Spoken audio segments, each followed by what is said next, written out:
notre Seigneur est digne d'être adoré. Hein? Il est digne de recevoir toute la gloire. Car il n'y en a point d'autre. Il n'y a que lui. Le roi. Roi des rois. Roi des gloires. Dieu tout-puissant. Nous pouvons encore l'acclamer. Il est digne, Seigneur, nous t'acclamons. Amen. Amen. Ah, tu es encore là. Reçois les félicitations de celui qui a porté de toi.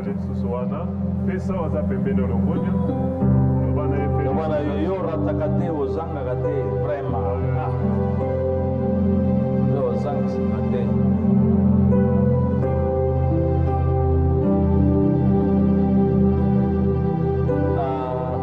Amen. Mais je crois justement que c'est comme Moninga, il a raison. Parce que chaque jour nous apporte quelque chose. Hein? Amen. Chaque jour, chaque jour. Il faut seulement ouvrir l'oreille, la bonne oreille. Parce que Dieu a prévu chaque fois quelque chose qui vient nous transformer. Amen. Alors les amis, il est déjà 18h10. Je voudrais inviter l'intervenant d'aujourd'hui. Il a intervenu ici à Salem une seule fois dans un deuxième culte de dimanche. Ce qui veut que beaucoup de gens n'ont pas pu l'écouter. Et ceux qui l'avaient écouté étaient vraiment édifiés. C'est l'apôtre Johnny Kamba. Lui, il est représentant légal de l'Assemblée des églises locales indépendantes et autonomes. Amen. Donc, Moli Aboukani Nanzela. Amen. Amen. Père de 10 enfants. Donc, Abraham a vraiment des descendants. Vous avez raison de la famille. Oui, oui. Je crois que c'est un père aussi sur le plan du ministère.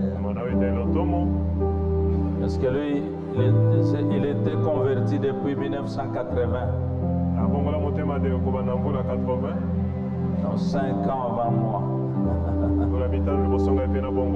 Alléluia. Amen. Le temps où il y avait vraiment le réveil ici, leur nom c'était surtout du côté de Ngalie Malaba, et ainsi de suite. Alors, il est conférencier. Heureusement qu'il y a un interprète comme ça, français, troublé, bichoté. Amen. Et il est auteur de quelques livres. C'est un écrivain, je crois qu'il va présenter ses livres. Nous voulons le recevoir avec tous les honneurs qui lui sont dus. Apôtre Johnny Kamba. Merci, on vous accueille. Pour ouvrir le micro. Merci, merci. Merci mon ami.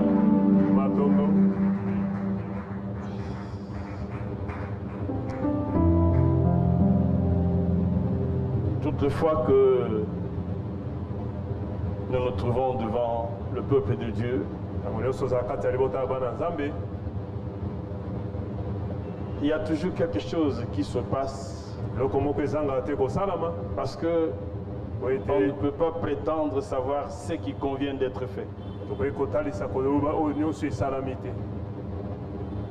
Chaque jour, il y a toujours quelque chose de nouveau qui doit se présenter. Alors, nous qui nous mettons devant vous, on tremble souvent. Parce que parler au peuple de Dieu est une grâce particulière. Mais il faut que ce soit celui qui sait parler qui parle. Or, il n'y a que le Saint-Esprit qui sait parler. Alors voilà pourquoi des fois, nous, en tant que des simples communicateurs, nous implorons la grâce de l'Assemblée. S'il y a une imperfection, dans le langage. Ne regardez pas ça. Mais regardez ce que Dieu veut nous dire. Mon ami a souhaité que je sois encore là aujourd'hui. Qu'il soit béni au nom de Jésus-Christ. Dieu a fait grâce que nous croisions sur la terre. Sur des milliards d'individus qui sont sur la terre, quand Dieu te permet d'être repéré par quelqu'un ou de repérer quelqu'un, c'est une grâce. Parce que le croisement n'est pas une affaire hasardeuse. Dieu a permis qu'on se croise avec lui sur cette terre. Alors il y a quelque chose qu'il prépare. Et la preuve est que nous sommes là. Alors que Dieu le bénisse abondamment. Et que Dieu vous bénisse tous qui êtes ici. Vous qui nous permettez de vous parler. Moi je trouve ça exceptionnel. Vous êtes là et Dieu permet qu'au travers nous, nous puissions vous adresser quelque chose. C'est avec toute humilité que j'ai dit merci au Seigneur pour vous avoir découvert vous aussi. Parce que vous êtes tous frères et sœurs pour moi. Tout celui qui a cru en Jésus est mon frère. Tout celui qui a cru en Jésus est ma soeur. Indistinctement. Je me sens à l'aise quand je suis devant des gens qui parlent de Jésus. Je me sens chez moi ici parce qu'on parle de Jésus. Alors au nom de Jésus, que la grâce se répande dans ce lieu. Et qu'aujourd'hui la gloire de Dieu se manifeste puissamment en ce lieu. Je suis très heureux d'être avec vous. Alors je vous demande un peu de nous asseoir un petit peu.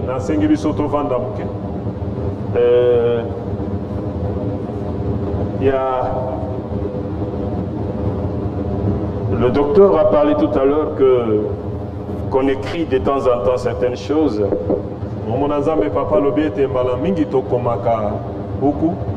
Parmi ceux qu'on a écrits pour le moment, nous nous préparons à publier 3 livres au même moment. Ce livre a pour titre Les unions sans Dieu. Ou de nouvelles tours de Babel. Les unions sans Dieu, nous voulons parler de toutes les organisations internationales. L'ONU et tout ce qui est derrière. Toutes les organisations qui aujourd'hui permettent à ce que les hommes s'égarent et ne suivent pas Dieu. Le grand piège de ces unions-là est qu'elles nous disent qu'elles sont venues pour nous sauver. L'ONU n'a jamais sauvé des nations. L'ONU n'a jamais sauvé les nations. Le sauveur, c'est Jésus. Il n'y a que Jésus. Derrière ça, il y a ce qu'on appelle les droits de l'homme. J'ai pitié des hommes à cause des droits de l'homme. Parce que quand les droits de l'homme sont arrivés, l'homme a perdu sa valeur. Dans la famille, il y a le droit de la femme, il y a le droit de l'enfant, qui vit de tout ce qu'il y avait comme responsabilité sur l'homme. Parce qu'on veut détruire le socle de l'organisation de la société.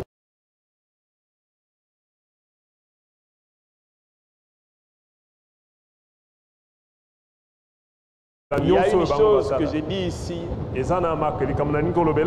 sur ce qu'on appelle l'intelligence artificielle. Elle est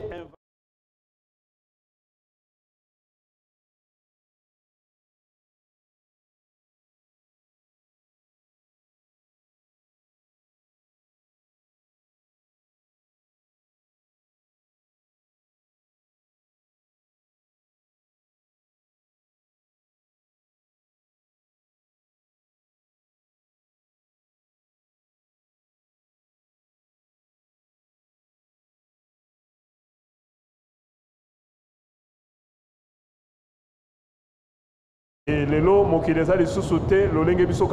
ceux qui le dirigent n'aiment pas l'église. Une des preuves, c'est les Jeux olympiques de Paris. On a vu ce qui s'était passé. On a vu comment Jésus était dénaturé. Et c'est ça ce que le monde veut nous démontrer. La Chine a déjà une Bible avec un Jésus homosexuel. Elle va la publier dans pas longtemps. Donc c'est ce que nous dénonçons dans ce livre pour que le chrétien prenne conscience de l'état dans lequel nous nous trouvons. Alors, ici c'est la foi chrétienne. S'il y a un piège aujourd'hui, s'il y a la difficulté la plus importante dans l'église aujourd'hui, et qu'on ne veut plus parler de la foi. Il y a des prières, il y a des églises, il y a tout, sauf la foi. Ce qui fait peur à l'ennemi, ce ne sont pas nos prières, c'est notre foi. Quand la foi n'est plus, alors tu peux beau prier, tu peux beau crier, ça ne servira à rien. Alors tout est fait pour que nous sortions de la foi chrétienne. Ici on nous parle de la foi depuis l'annonce de la parole jusqu'à la transformation. Vous démontrez ce que la foi n'est pas. Par exemple, qu'elle n'est pas disons une affaire des intellectuels. Les plus grands illettrés peuvent devenir les plus grands prédicateurs s'ils croient et se convertissent réellement. Là où tu es, si tu as la véritable foi telle qu'on l'a décrit, il n'y aura rien d'impossible dans ta vie. Toutes les impossibilités vont tomber. C'est ça la foi. Elle est venue pour nous équiper. Alors dans ce livre, nous la présentons sous toutes ses formes. Ici, nous parlons de l'église. L'église où l'Emmanuel réalisé. Où l'Emmanuel réalisé. Parce que s'il y a église, l'Emmanuel, Dieu avec nous. L'Emmanuel. Emmanuel. Voilà. Donc, ça dit quoi? On avait annoncé qu'il y aura la Vierge qui mettra au monde un enfant qu'on appellera Emmanuel. Il fallait que cela se réalise. Mais bien avant cela, Dieu n'était pas resté enfermé chez lui. Dieu a collaboré avec des gens que nous considérons comme les images reflétant l'Église. Quand vous lisez ce livre, vous allez découvrir que depuis Adam jusqu'à Jean-Baptiste, il y avait déjà la présence de l'Église. Parce que Dieu collaborait déjà avec des gens selon son plan. Dieu était avec ceux qu'il choisissait à cette époque-là. En attendant qu'il vienne lui-même manifester sa propre organisation, il a commencé par collaborer avec des gens qui étaient des représentants, des images montrant que Dieu existe. Alors plus tard, il est venu, il a porté la chair et il a annoncé qu'il allait bâtir son église. C'est de cette église-là qu'il s'agit. D'abord de démontrer que elle est Noé, elle est Abraham et les autres étaient des images de l'église que nous vivons. Parce qu'ils ont eu à collaborer avec Dieu en leur temps. Dieu appelle chacun pour une mission et pour un temps. Toi aussi tu es appelé pour une mission et pour un temps. Si tu ne découvres pas ta mission et tu ne l'accomplis pas, ce n'est pas la faute de Dieu. C'est parce que tu ne t'es pas connecté à la bonne voie. Si tu es dans cette église, Dieu t'y a placé parce que tu as quelque chose que tu dois faire pour lui. Si tu crois que tu viens que pour qu'on te donne, rien que pour bénéficier de ce que font les autres, alors tu es un perdant. Tu dois savoir que quand on parle d'église, tu es une entité opérationnelle. Et tu dois être opérationnel. Là où tu es là, interroge le Saint-Esprit. Pourquoi tu m'as appelé? On n'accompagne pas les autres dans l'église. Regardez les membres de ton corps. Il n'y a aucun membre inutile. Tout membre du corps est utile. C'est ça l'église. Alors, c'est ce que nous voulons présenter. Il est vrai qu'on n'a pas assez d'argent pour publier ces livres. Alors, ceux qui peuvent avoir les moyens pourront contribuer à ce que ces livres soient publiés. Et cela, c'est pour que l'église se développe. Ça, c'était seulement pour ces livres-là. Que Dieu vous bénisse. Alors, nous allons passer à notre, disons, partage. C'est un partage. Amen, hein?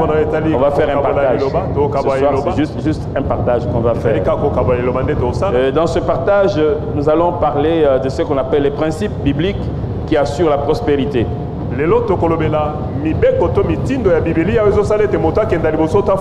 Cette prospérité est assurée à ceux qui sont renouvelés pleinement. Tu ne peux pas dire que tu es renouvelé totalement par Dieu et que tu ne peux pas être prospère. Là, ce n'est pas possible. Et ce n'est plus Dieu à son malade. Et ce n'est plus Dieu. Parce que c'est Dieu et qu'il est sûr que toi tu es appelé par lui et tu es sûr que tu es ici parce que lui a voulu que tu sois. En participant à ce service ici, je suis convaincu que celui qui t'a permis d'y être depuis le commencement t'a déjà suffisamment équipé. Nous allons juste qu'ajouter quelque chose pour que nous puissions avoir aussi une petite contribution dans vos vies. Parce que chaque jour, il a logé une semence dans tous les prédicateurs qui passent ici. Et chacun vient pour apporter quelque chose. Ces 21 jours dans lesquels nous nous trouvons, moi je suis convaincu que pour celui qui voudrait changer sa vie, mais je suis aussi convaincu que c'est pour celui qui est déjà changé, qui vient seulement pour s'équiper, afin de jouer le rôle qu'il doit jouer. Alors cette église, parce qu'il y a ce service, alors il y a déjà la bénédiction. Vous êtes alors bénis. Alléluia. Nous ne faisons qu'appuyer la bénédiction. Parce qu'elle est dans celui qui a initié le programme. Le docteur a reçu, disons, une orientation. Il y a quelqu'un qui avait inspiré ça. Pour un but précis. Pour toi. Si c'est pour toi vraiment, ce soir je veux que nous communions dans toute vérité, pour que la lumière du Seigneur nous accompagne. Alors, pour notre, disons, verset de base, nous allons prendre Genèse chapitre 2, verset 7. Genèse 2, 7. Genèse 2, 7.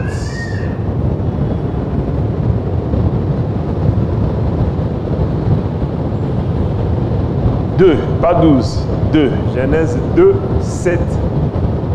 Genèse chapitre 2, verset 7. Ça c'est chapitre 12, verset 7. Allons au chapitre 2, verset 7.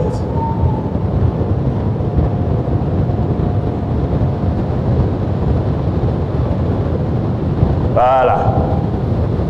L'Éternel Dieu forma l'homme de la poussière de la terre. Il souffla dans ses narines un souffle de vie et l'homme devint un être vivant. Je vais prendre 2 éléments seulement ici. Dans le projet de la création de l'homme, dans Genèse chapitre 1 verset 26, Dieu avait dit qu'il va créer quelqu'un qui va dominer. Vous pouvez passer Genèse 1 26.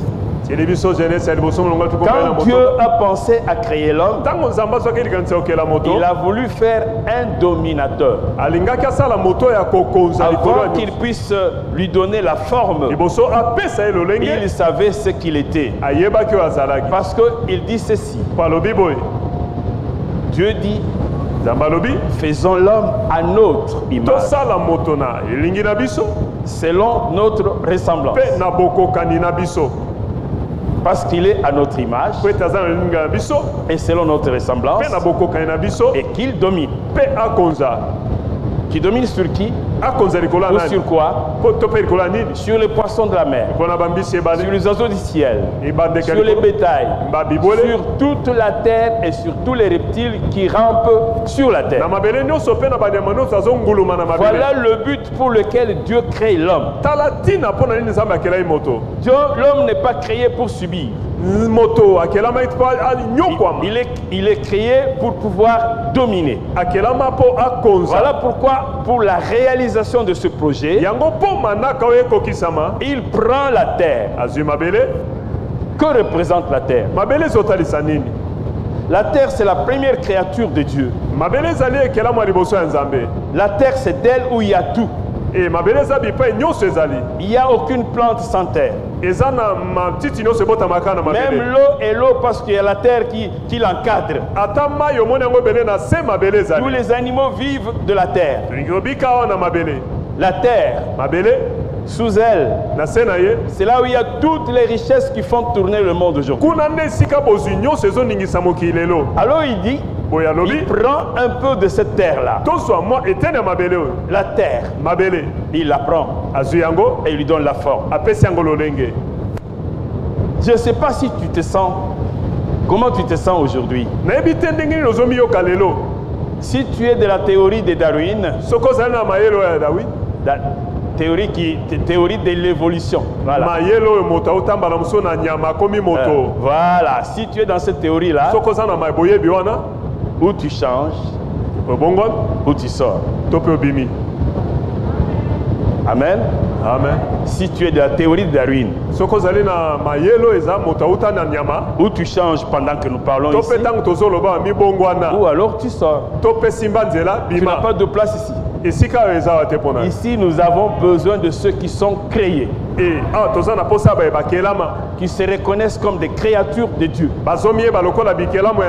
alors qu'ils sont dans ce principe dont parle la Bible. Il dit qu'il a pris la terre. Vous savez, pour découvrir tous les microbes qui sont dans votre corps, le docteur est là. On prend un peu seulement de votre sel ou de votre sang, un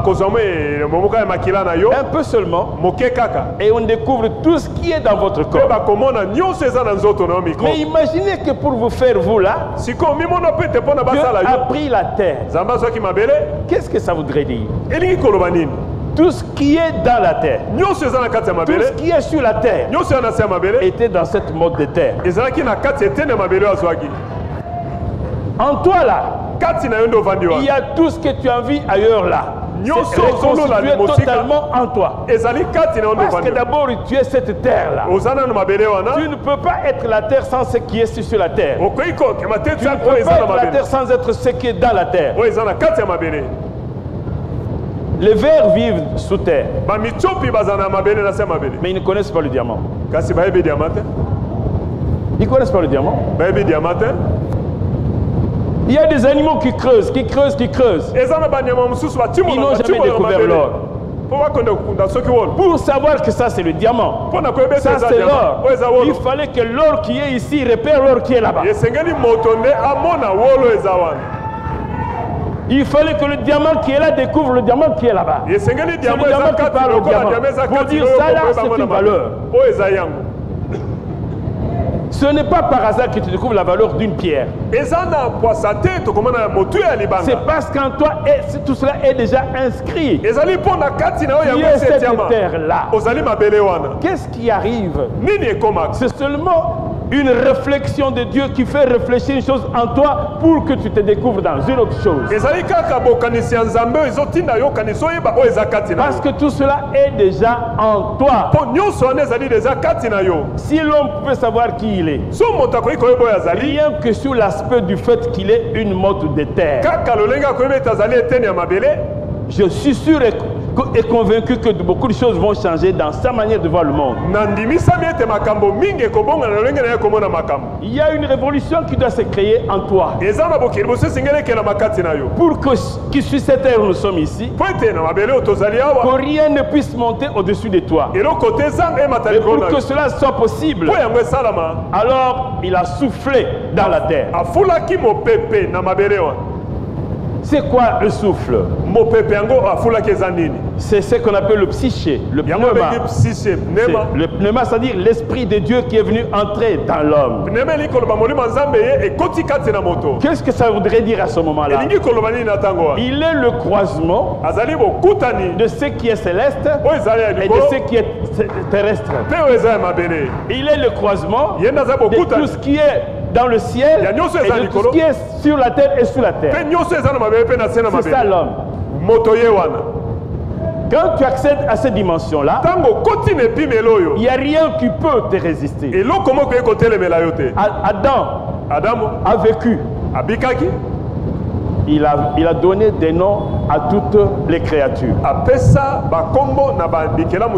Je ne crois pas qu'il y ait un savant qui peut te comparer à Adam. Il n'y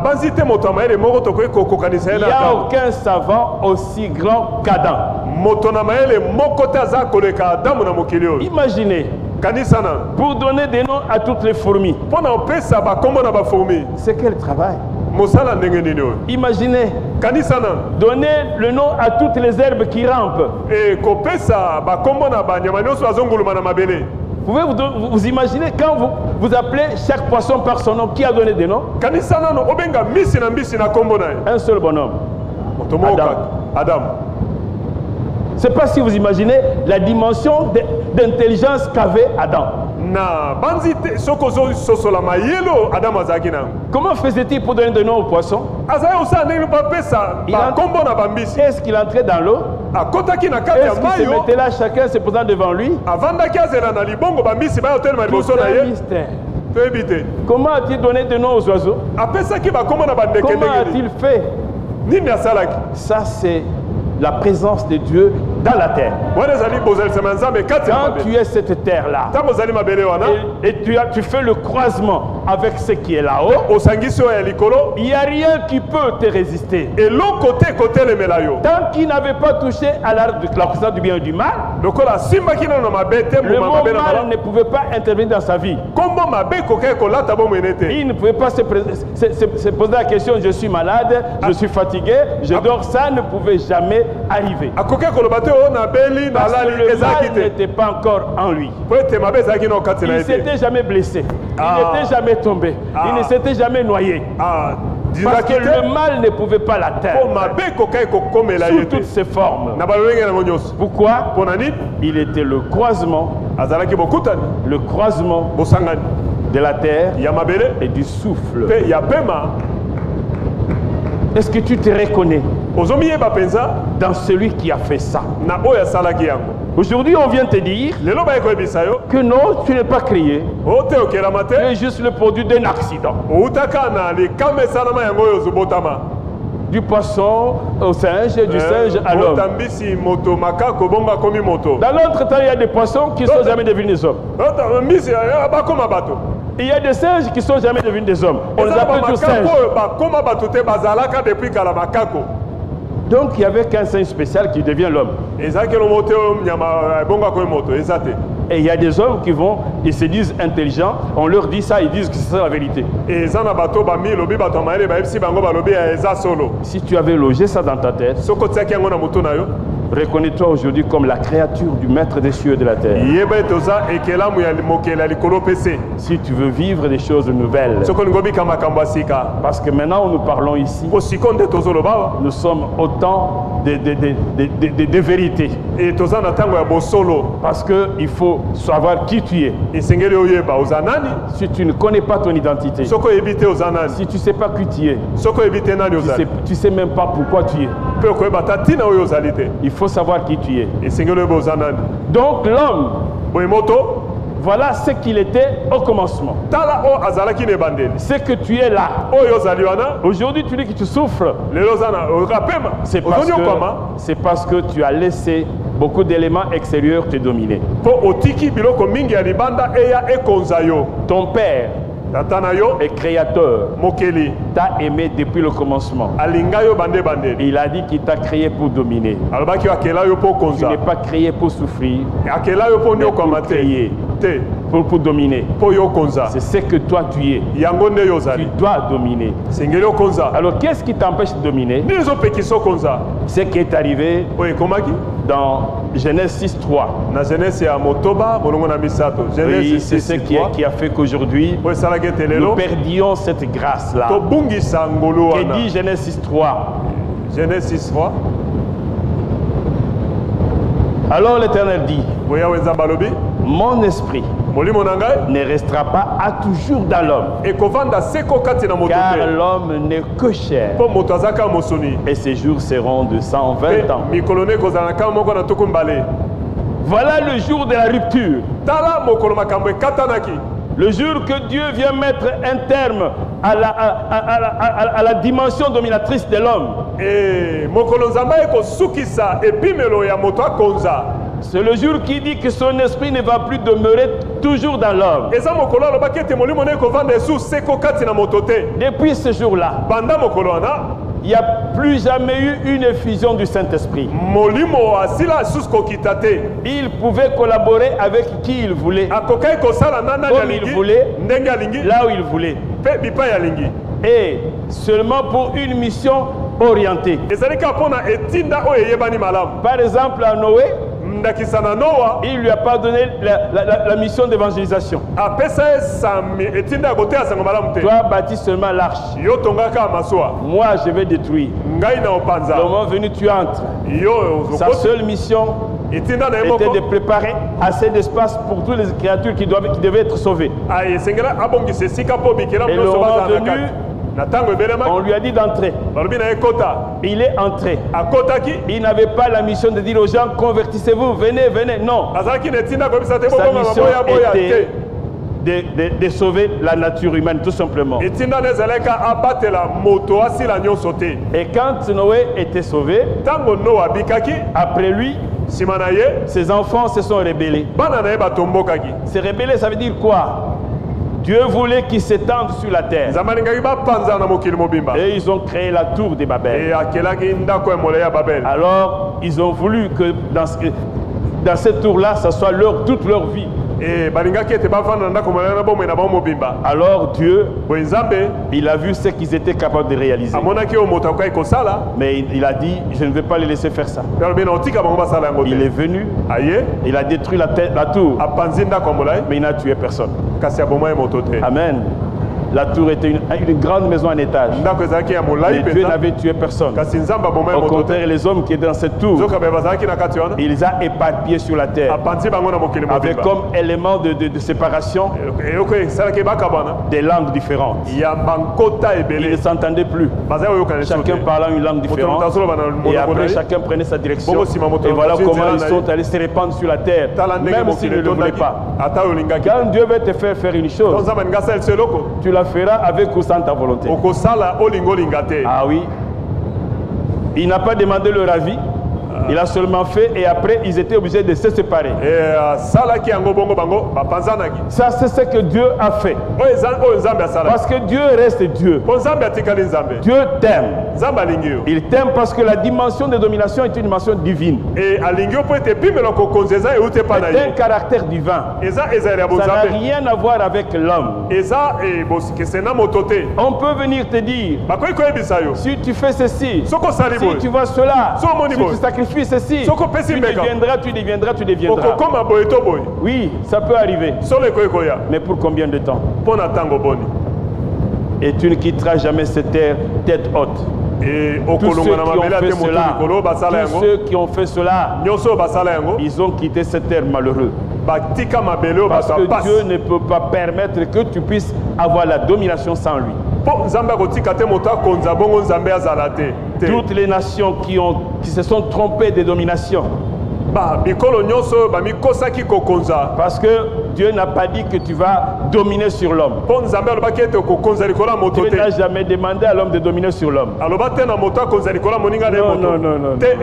Ça, ce n'est pas Dieu. Dans le principe de Dieu, chaque être humain est autonome. Avoir un enfant, ce n'est pas ton esclave, c'est ton enfant.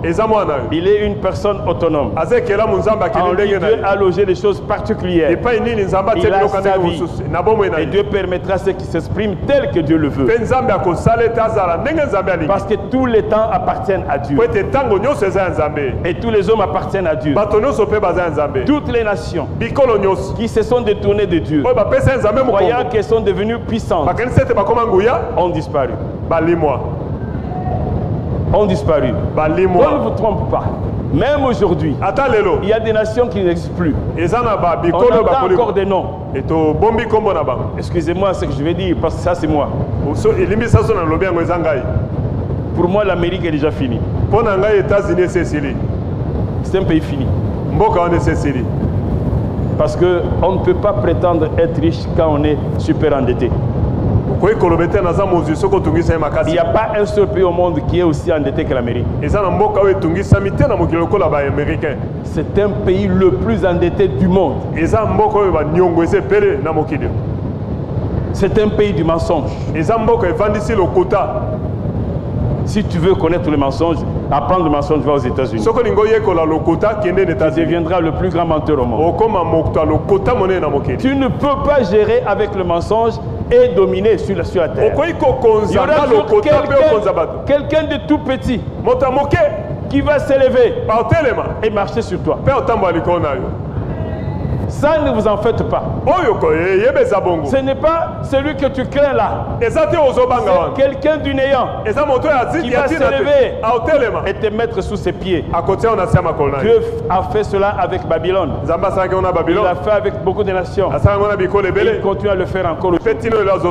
Toutes les nations. Quand vous allez en Angleterre aujourd'hui, qu'est-ce qu'elle représente? Il n'y a plus rien. C'est fini l'Angleterre. Super puissance. Pour qui? Pour personne. Par terre. L'Occident est anéanti. L'Orient, la Chine qui a rejoint l'Occident, dans les principes, va tomber. Ça, je vous le dis. Il n'y a que ceux qui vont croire en celui qui a créé les cieux à la terre. Ceux qui vont croire qu'ils sont là parce qu'ils le veulent. Si tu sais que tu vis parce que Dieu le veut, je t'assure, sois certain que le plan de Dieu qui t'a créé va se réaliser dans ta vie. Que les hommes le veuillent ou ne le veuillent pas, Dieu n'a jamais demandé l'autorisation à un homme pour travailler avec un autre. Jamais. Jacob croyait qu'il était le plus puissant. Quand son fils dit qu'il l'a vu s'incliner devant lui, il a dit quoi? Moi Jacob, moi Israël, et toi là? moi je vais me créer devant toi, ça jamais.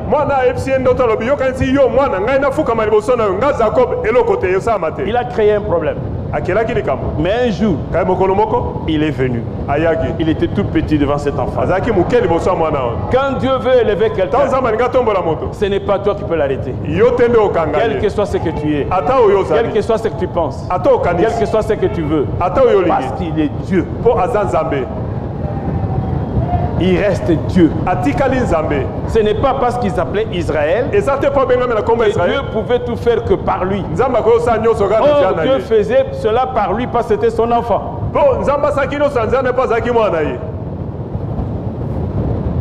Dieu est allé élever ce petit-là dans un pays étranger. Esclave, prisonnier. Le moment venu, il se met devant Pharaon, le grand Pharaon, le tout-puissant Pharaon, appelé Dieu. On lui dit que sa solution serait par Dieu, le Dieu d'un esclave, un esclave prisonnier. Et ce Dieu-là va trouver la solution pour Pharaon et pour l'humanité.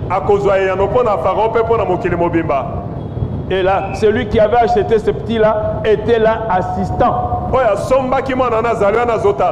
Il avait oublié qu'il avait payé sa rançon en entrant en prison. Ah oui, parce que en tant qu'esclave, il ne pouvait pas jouer ce rôle-là. En tant que prisonnier, oui. Parce qu'un prisonnier était la propriété de l'État d'Égypte. Il n'est plus l'esclave de Potiphar, il est maintenant la propriété de l'Égypte. Alors l'Égypte peut l'utiliser pleinement. Il fallait que cette rançon-là arrive pour qu'il soit libre pour pouvoir occuper ce poste-là.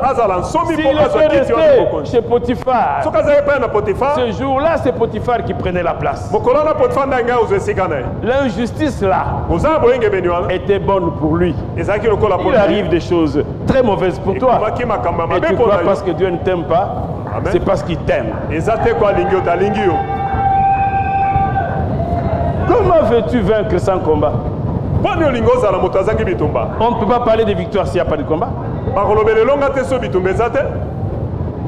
Si tu es combattu, alors sois sûr que tu auras une véritable victoire.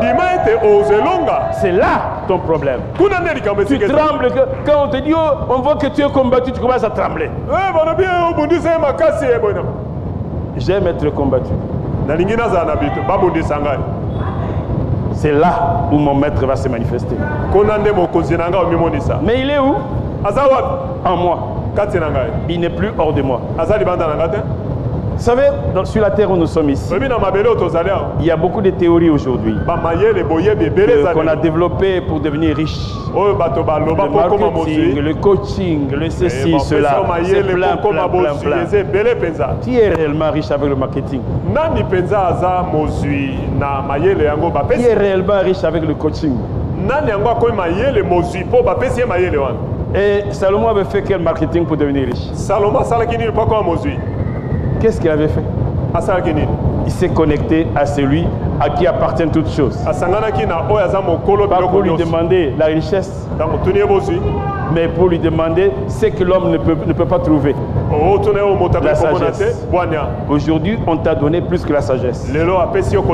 Parce que le maître de la sagesse est venu habiter en toi. Et nous allons parler de cela un petit peu parce que quand nous parlons de la foi, tu ne comprends pas ce que ça veut dire. La foi permet que toi, tu te connectes à celui qui a créé les cieux et la terre. Toi et lui, vous devenez un. Toi, tu entres en lui et il entre en toi. Et vous formez une unité. Dès lors que cela est fait, tu es lui. Tu es lui. Et lui et toi désormais. Ce que tu étais là, il le prend. Mais ce qu'il est là, il te le donne.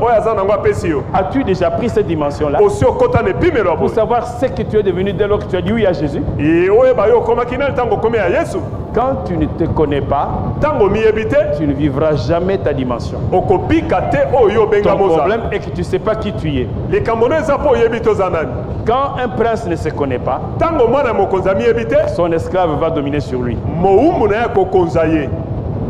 Alors toi, tu es comme ce prince qui ne se connaît pas. Derrière des gens qui devaient courir derrière toi. Quand Pierre a cru en Jésus, il n'était qu'un petit pécheur. Et dès lors qu'il a cru en Jésus, il a acquis une dimension la plus élevée. Il peut se mettre devant le Sanhédrin et leur dire que mieux vaut obéir à Dieu qu'aux hommes. Tu trembles même devant une petite autorité de rien du tout qui ne dit pas la vérité. Mais quand tu es avec Jésus, si réellement ta foi est réelle, si elle est réelle, je suis convaincu qu'elle est réelle, parce que tu as fait depuis le commencement jusqu'à aujourd'hui, tu es là. Tu ne viens pas par hasard. Tu veux quelque chose.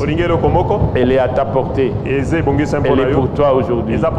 Elle t'appartient à toi. Tu peux la vivre pleinement. Parce que tu es cette terre-là dans laquelle maintenant l'Esprit est venu habiter. Il est venu t'éclairer. C'est pour ça que nous parlons que tu es maintenant renouvelé totalement. Non seulement c'est ton intelligence qui est renouvelée, mais c'est ta personne qui est renouvelée. Tu es une nouvelle personne. Parce qu'on dit que c'est une nouvelle naissance. Tu es né de nouveau. Alors si c'est cette nouvelle naissance-là, aujourd'hui nous parlons ici, tout le pouvoir divin est en toi. Il est en toi. Il y a quelque chose que j'aime toujours partager. Lisons un peu Jean 17. 21 à 23. Jean 17, 21, 23.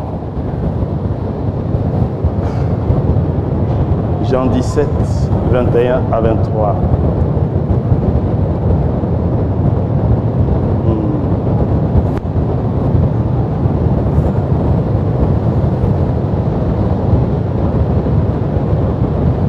Afin qu'ils soient tous un. Comme toi, Père, tu es à moi. Et comme je suis en toi. Et qu'eux aussi soient un en nous.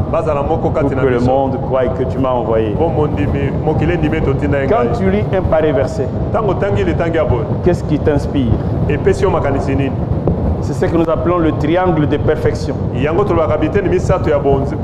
Ça, c'est le triangle de perfection.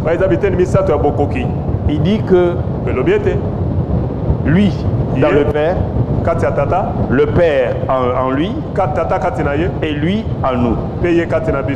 Alors il dit que je leur ai donné la gloire que tu m'as donnée. Ceux qui a cru en lui là. Jésus leur a donné la gloire que le Père lui avait donnée. Afin qu'ils soient un comme nous sommes un. Est-ce que tu comprends ça? Est-ce que tu le comprends? Moi en eux et toi en moi, afin qu'ils soient parfaitement un et que le monde connaisse que tu m'as envoyé et que tu les as aimés comme tu m'as aimé. Si tu peux comprendre tant soit peu cela, à partir d'aujourd'hui, dans ta famille, dans ta rue, dans ton quartier, dans cette ville, tu deviens réellement lumière. Si tu comprends ça, cette intégration, c'est une grande intégration. Tu es dans le Christ. Toi, tu es dans le Christ. Comment tu es entré? C'est par la foi. La foi t'a permis d'entrer en Christ. Et a permis à Christ d'entrer en toi. Or, Christ et le Père sont un. Jésus et le Père sont un. Tu ne peux pas dissocier Jésus de Dieu. Parce qu'il y a des gens qui veulent créer un Jésus à part, il est fils de Dieu, et après, il ne peut pas être Dieu et tout et tout. Et moi, je te dis que Jésus est Dieu. Et je parle de conviction. Il est Dieu. L'as-tu reçu? Tu as reçu Dieu. Parce que nous disons que le monde est créé par qui? Par Dieu, n'est-ce pas? Mais qui est le réel créateur du monde? On dit d'abord dans Jean 1 que c'est la parole qui a créé. Dans Colossiens 1, 16, on dit non, par lui toutes choses ont été créées. Et quand tu vas dans Hébreux 1, on dit non, c'est par lui que toutes choses ont été faites. Alors qui est créateur? Alors qui est Dieu? S'il est ton Dieu, si réellement il est ton Dieu, Jésus, alors je veux que tu accèdes à la dimension divine ce soir. Il est 19h. Je crois qu'on va... 5 minutes. Ok. On va faire un tout petit résumé. Le Seigneur permettra à ce que, c'est selon sa grâce, les frères qui vont venir après vont compléter, ajouter, parce que nous nous complétons quand nous passons derrière cette chair. Donc il y a des choses particulières que ça va faire. Donc nous disons que bon, dans les principes qui peuvent nous permettre de vivre la dimension là, nous avons certaines choses que nous devons connaître. Et j'ai dit une chose, je vais le dire en passant. Les biens acquis par des voies autres que divines assujettissent l'homme. Les biens acquis par d'autres moyens que Dieu assujettissent l'homme. Amen. Regardez bien dans le monde où nous sommes. La plupart des gens sont esclaves des biens qu'ils possèdent. Je dis bien esclaves. Et ils croient que ces biens-là font leur force. Le jour qu'un homme croit qu'un bien fait sa force, c'est le jour qu'il a perdu son autorité.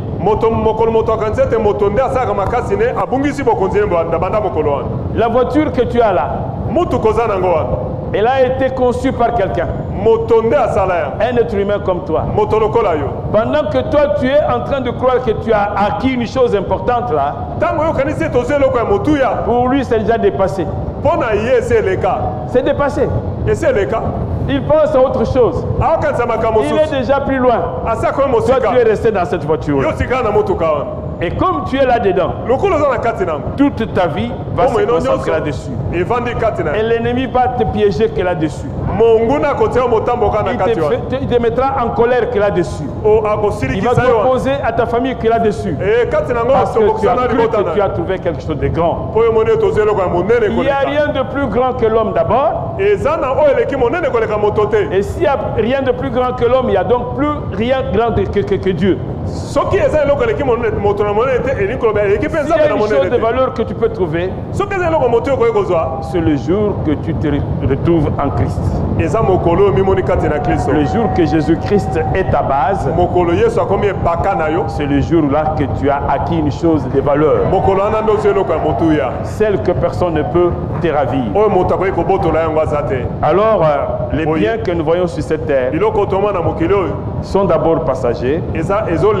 Et ensuite, ils ne peuvent rien nous apporter. Les principes qui peuvent nous mener à vivre les choses particulières, au plan spirituel, c'est d'abord la foi comme nous en parlons. Ensuite, il y a l'amour. Quand tu n'as pas d'amour, tu ne peux pas vivre des choses de Dieu. Pourquoi? Parce qu'on dit que Dieu est amour. Dieu est amour. Le jour que tu pratiques l'amour, qui est-ce que tu pratiques? Tu pratiques Dieu. Vous savez ça? Dieu est amour. Le jour que toi tu poses un acte d'amour, Le jour que tu fais une chose par amour, tu vas mobiliser Dieu. C'est la mobilisation de Dieu. Quand on parle d'amour là, ne croyez pas que c'est seulement qu'un sentiment comme ça là. Ce n'est pas le je t'aime qu'on t'écrit là. Ce n'est pas ça l'amour. Non, l'amour, c'est une dimension la plus élevée qui est dans l'homme. Elle renferme tout ce qu'on peut appeler puissance en toi. Car, vous savez pourquoi le diable ne peut pas toucher Dieu? Parce qu'il est amour. Ah oui, il est amour. En lui, il n'y a même pas un brin d'amour. Toutefois qu'il pense à une chose négative, et se noie dans l'océan de l'amour de Dieu. Et quand tu veux venir, il se noie là-dedans. Si quelqu'un te veut du mal, et toi tu l'aimes, tu l'as tué. Amen. Amen. Amen. Si quelqu'un te veut du mal, et toi tu l'aimes, pour de vrai, sache que ce jour-là, cette personne est morte.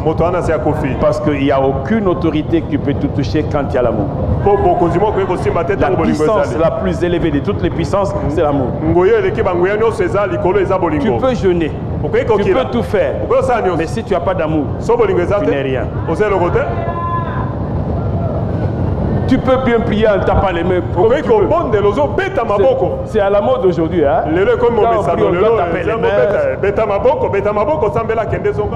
C'est pas ça. Tu veux la puissance, prends l'amour. Là, dans l'amour, rien ne peut t'atteindre. Rien ne peut t'atteindre. Parce que quand tu as l'amour, la puissance totale du Créateur des cieux et de la terre est en toi. Parce qu'il est amour. Et toi tu as l'amour. Qui est-ce que tu as? Mais c'est lui. Mais il est pleinement en toi. Tu ne peux pas parce que qu'est-ce qu'on dit dans un genre? Celui qui n'aime pas n'a pas connu Dieu. C'est un petit verset, non? Mais un puissant verset. Celui qui n'aime pas n'a pas connu Dieu, car Dieu est amour. Tu ne peux pas prétendre aimer Dieu, vivre Dieu, si tu n'as pas d'amour. Si vous mettez l'amour ici, dans cette ville, il n'y a aucune église qui sera comparée à cette église. Quand tu vas aimer le plus petit de cette église, quand tu vas aimer le plus pauvre de cette église, alors ton amour pour ton pasteur montera encore plus haut. Parce que tu vas aimer cette église plus que tout. Parce que le maître de l'amour est en toi. Ça, c'est un des principes. Si on veut accéder à ce que Dieu a planifié en ta faveur, c'est quand tu le mobilises, lui, et qu'il est présent avec toi, alors que toutes les choses qui étaient bloquées vont se débloquer. Prends cette clé appelée amour. Aujourd'hui, mobilise-la. Tu verras combien de portes seront débloquées en ta faveur. Tu as fermé beaucoup de portes parce que tu as voulu faire comme les autres. Quand le diable vient dans ta vie, il n'est que haine. Il n'est que haine. Et toi, tu veux aussi haïr quelqu'un. Maintenant, il y a en toi un peu d'amour, un peu de haine. Et lui n'est que haine. Et qui est-ce qui va gagner? Qui est-ce qui va gagner? C'est lui qui va gagner. Parce qu'il n'est que haine. Amen. Toi, tu as un peu d'amour et un peu de haine. Mais lui n'a que la haine en lui. Et tu veux faire comme lui. Tu vas perdre. Alors n'ose pas, n'entre pas dans ce domaine-là. Ce n'est pas ton rayon. Reste dans l'amour. Et tu verras comment la victoire va te suivre. Tu veux que tout te soit soumis? Alors prends l'amour, mets-le dans tout ce que tu es, dans tout ce que tu fais, dans tout ce que tu penses. En dehors de l'amour et de la foi, nous avons un autre élément, c'est l'humilité. Regarde-toi tel que tu es. Tu as des problèmes, des sérieux problèmes. Pourquoi? Tu veux être comme. Ça te tue. Regarde sur ta tête là. Les cheveux que tu as là, c'est pour imiter quelqu'un. Tout ce que tu es là, tu veux ressembler à quelqu'un. Le jour que tu veux ressembler à quelqu'un d'autre, c'est le jour que tu meurs. Parce que tu ne l'égaleras jamais. Alléluia. Jamais. Et tu ne sais pas quel est l'esprit qui l'anime. Et toi, tu veux l'imiter. Et tu veux l'imiter sans entrer dans son esprit. Tu es malheureux. Tu es malheureux à ce moment-là. Si tu demeures ce que tu es,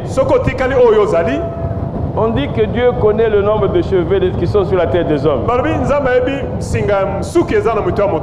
Mais quand toi tu prends des autres ciseaux que tu mets sur sa tête là, si Dieu veut compter, il va compter quoi? Il va aussi compter cela pour toi. Ce sera en ta faveur. Pose-toi la question. Parce qu'il te connaît. Il sait qui tu es. Prends seulement cet exemple-là. Il veut compter les cheveux qui sont sur ta tête. Et toi, tu as ajouté ces choses-là. De toutes les couleurs du monde. Tu veux être comme qui? Plaire à qui? En tout cas, ce n'est pas à ton mari que tu veux plaire. Alléluia. Alors, c'est à qui? Non. L'humilité veut que tu sois ce que toi tu es. Qu'on te juge pour ce que toi tu es. Si on se moque de toi parce que tu es naturel, glorifie Dieu pour ça. Quand on grandissait, il y avait des amis qui mettaient sur le visage des choses et des choses et des choses. Ils disaient qu'ils devenaient beaux. Quelques temps après, tu commences à le regarder. Il dit, mais pourquoi tu me regardes? Oh. Mais tu voulais qu'on te regarde, non? Tu faisais pour qu'on te regarde. Maintenant, je te regarde pour voir ce que tu es devenu. Tampon est petit. Ce que tu fais aujourd'hui là, tu le payeras demain. Tu veux, il y a des jeunes gens avec des pantalons qui veulent partir et ils veulent les ramener, ils ne les ramènent pas. Alors, est-ce que que tu fais? Un pantalon, il ne sait pas où il est là où il est ici, on ne sait pas. Vous les trouvez, ils sont dans les églises. Sur leur tête, n'en parlons pas. Des choses dont on ne connaît pas le nom. Et aujourd'hui, c'est dans les églises. Je ne sais pas comment on peut qualifier cela. Et l'autre élément que nous voulons ajouter, en dehors de l'humilité, il y a l'intégrité. L'intégrité. Ah, l'intégrité. Dans l'intégrité, nous avons la droiture. Dans l'intégrité, nous avons la justice. Et dans l'intégrité, nous avons la fidélité. Trois éléments. Dans l'intégrité, être intègre. Il y a des personnes qui sont bénies parce qu'on les a trouvées intègres. Les personnes les plus humbles sont, par exemple, Moïse. Ou comme Jésus-Christ. Il n'y a pas aussi humble que Jésus. Je ne sais pas si vous pouvez comprendre. Jésus-Christ. Nous avons dit qu'il est Dieu. Dieu accepte de venir entrer dans le ventre d'une femme. Vous vous rendez compte de ça? Dieu accepte de venir se loger dans le ventre d'une femme. Il disparaît. Il disparaît. Après, il va naître comme un bébé. C'est pas... Moi, quand je vois Jésus, je ne vois pas déjà sa mort. Je vois le fait qu'il ait accepté ça. Je ne vois pas une chose aussi humiliante que d'être un bébé. Qu'est-ce que connaît un bébé? Nani tina bébé zani. Qu'est-ce que connaît un bébé? Nani ebi bébé. Bébé ebi ni. Qu'est-ce qu'un bébé connaît? Bébé ebi ni. Il connaît rien. Ebi lote. Il est censé ignorer tout. Ya ebi elokote. Dieu, Zambe. omniscient, Ouais, aza ebi nyos. omnipotent, Aleki ngoya. omniprésent, Pesa bisika nyos. bébé. Bébé. Comment tu vois ça? Un bébé, Jésus bébé, Bébé, Dieu Yesu bébé. Zambe bébé. Cette dimension d'humilité n'a pas son égal. Et puis mais le akomi qui te sabeto monite akokaina nani. Il n'y a pas d'égal à ça.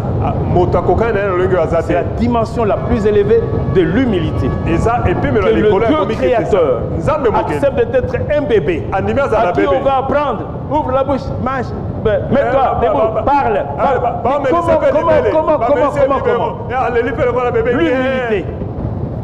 Il est le tout-puissant. Mais il est le... Parce qu'un bébé, c'est frêle. À cause de lui, on a tué plus de 2000 bébés. Des bébés. Il ne peut pas se défendre. Le tout-puissant ne sait pas se défendre. Bébé. Jésus, bébé. Jésus, bébé. Bébé si Jésus. tu comprends ça, alors tu sauras. Si lui s'est fait bébé, toi tu deviens quoi? Sur cette terre. Alors comment dois-tu te comporter si lui a fait ça? Alors toi tu veux être vu, tu veux qu'on te voie par tout le monde, alors que lui s'était caché dans le ventre. Il faut monter plus haut. C'est pour ça qu'aujourd'hui nous parlons ici.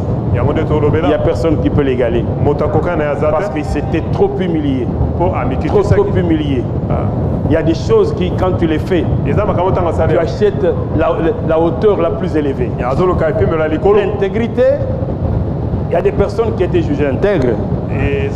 Nous parlons d'abord de Noé. Il était jugé intègre par Dieu. Et Dieu l'a utilisé puissamment. Abraham était jugé intègre. Job a été jugé intègre. Ces personnes-là ont vécu des choses extraordinaires. Quand l'intégrité arrive, alors on te juge digne de Dieu. Il n'y a que ceux qui sont intègres qu'on juge digne de Dieu. Pour devenir celui qui peut jouir de tout ce qui est de Dieu, tu dois devenir intègre. Tu dois accepter l'intégrité.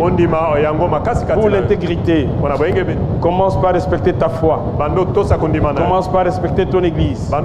Commence par respecter ton engagement que tu as pris ici. Parce que quand on croit en Dieu, on se trouve quelque part. Ce n'est pas par hasard. C'est parce que Dieu l'a voulu. Ainsi, tu dois accepter de vivre ce que Dieu a préparé pour toi. Et pour y arriver, tu dois être intègre. Voilà pourquoi là-dedans, il y a la justice. Il y a la fidélité. Oui, sans cela, tu n'es rien. L'autre qualité, c'est la vérité. La vérité. Je peux poser la question. Depuis que le mois de septembre a commencé, qui n'a pas menti dans cette salle?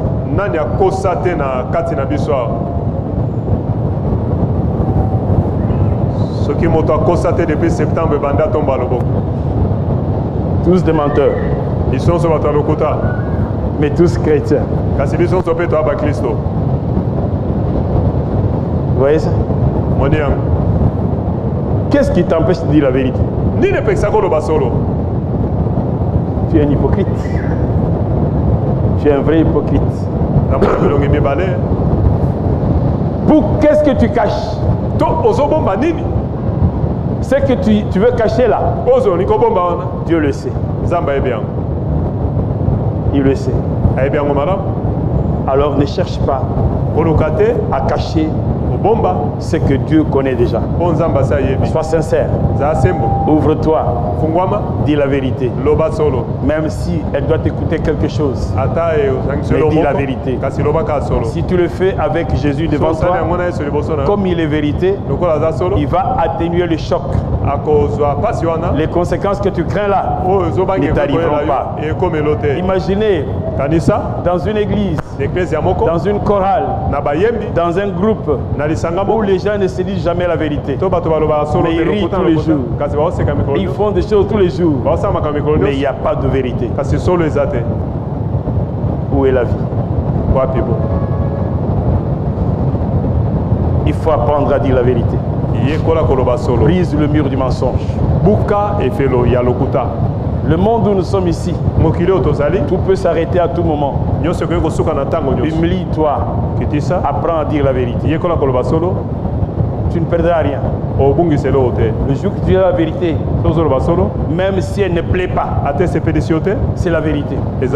Jésus n'a pas cherché à plaire aux gens. Il a dit ce qu'il fallait dire. Veux-tu vivre le Christ? Il est la vérité. Et si tu veux que la vie se croise en toi, prends aussi la vérité. Alors le chemin qui mène au ciel sera pour toi. Alors, il faut savoir que le Dieu dont nous parlons n'est pas comme les hommes. Non. Il y a des choses que nous faisons qui peuvent des fois nous égarer. Mais Dieu permet à ce que nous puissions vivre des choses pleinement.